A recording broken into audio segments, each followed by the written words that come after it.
हरियाणा में सातों निकाय चुनाव शांतिपूर्ण ढंग से संपन्न हो चुके हैं और अब सभी की नजरें 13 मई को आने वाले परिणाम पर टिकी है। चुनावी रुझानों को लेकर भाजपा खेमे में उत्साह का माहौल है। पार्टी के भीतर अब चर्चा केवल जीत हार तक सीमित नहीं है, बल्कि इस बात पर भी हो रही है कि कौन सा निकाय भाजपा कितने मतों के अंतर से जीतती है। पार्टी के अंदर जीत के मार्जिन को लेकर चुनावी आंकड़ा नहीं, बल्कि मंत्रियों और वरिष्ठ नेताओं की राजनीतिक पकड़, संगठन क्षमता और भविष्य की जिम्मेदारियों का संकेत माना जा रहा है। निकाय चुनाव को लेकर भाजपा ने काफी पहले से रणनीति तैयार कर ली थी। चुनाव घोषणा से करीब 3 महीने पहले ही पार्टी ने हरियाणा सरकार के 7 मंत्रियों को 7 निकायों की जिम्मेदारी भी सौंप दी थी। राजनीतिक विश्लेषकों का मानना है कि निकाय चुनाव केवल स्थानीय मुद्दों और विकास कार्यों पर जनता की राय नहीं दर्शाते, बल्कि ये राज्य सरकार के कामकाज की भी परीक्षा माने जाते हैं। सैनी सरकार के 2 वर्ष पूरे होने वाले हैं और ऐसे में ये चुनाव सरकार के प्रदर्शन का राजनीतिक संदेश भी माना जा रहा है। विश्लेषकों के अनुसार अगर संबंधित निकायों में भाजपा को बड़े अंतर से जीत मिलती है तो संबंधित मंत्रियों का संगठन और हाईकमान में कद बढ़ सकता है। वहीं अपेक्षाकृत कम मार्जिन या कमजोर प्रदर्शन को भविष्य की रणनीति में सुधार की जरूरत के रूप में देखा जाएगा। भाजपा नेतृत्व ने मंत्रियों को केवल चुनाव प्रचार तक सीमित नहीं रखा, बल्कि उम्मीदवार चयन, चुनावी प्रबंधन और स्थानीय स्तर पर माहौल निर्माण की जिम्मेदारी भी सौंपी थी। पार्टी की रणनीति थी कि मंत्री अपने अपने क्षेत्रों में विकास कार्यों, नगर निकाय योजनाओं और जनसंपर्क के जरिए भाजपा के पक्ष में मजबूत माहौल तैयार करें। राजनीतिक जानकारों का कहना है कि 13 मई को परिणाम आने के बाद केवल विजेता और पराजित उम्मीदवार ही चर्चा में नहीं होंगे, बल्कि जीत और हार का अंतर भी नेताओं की राजनीतिक स्थिति तय करेगा।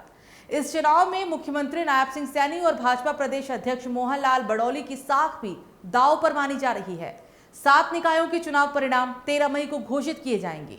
सुबह 8 बजे से मतगणना शुरू होगी और 11 से 11:30 बजे तक तस्वीर काफी हद तक स्पष्ट भी हो जाएगी।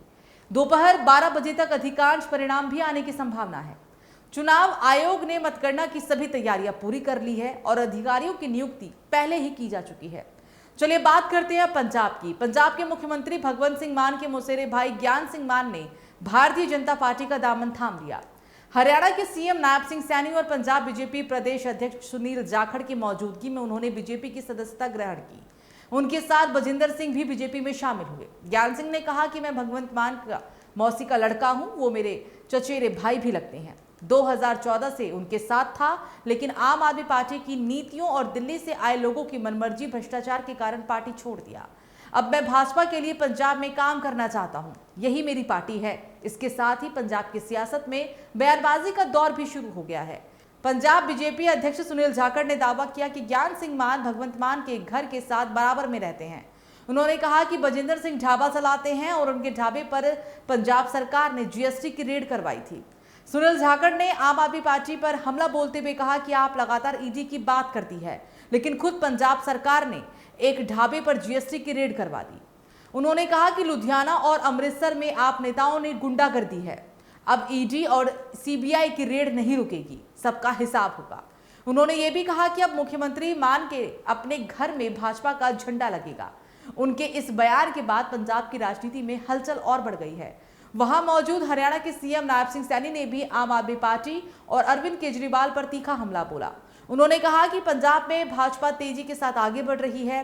असम और बंगाल के चुनावी नतीजों के बाद अरविंद केजरीवाल बौखला गए हैं।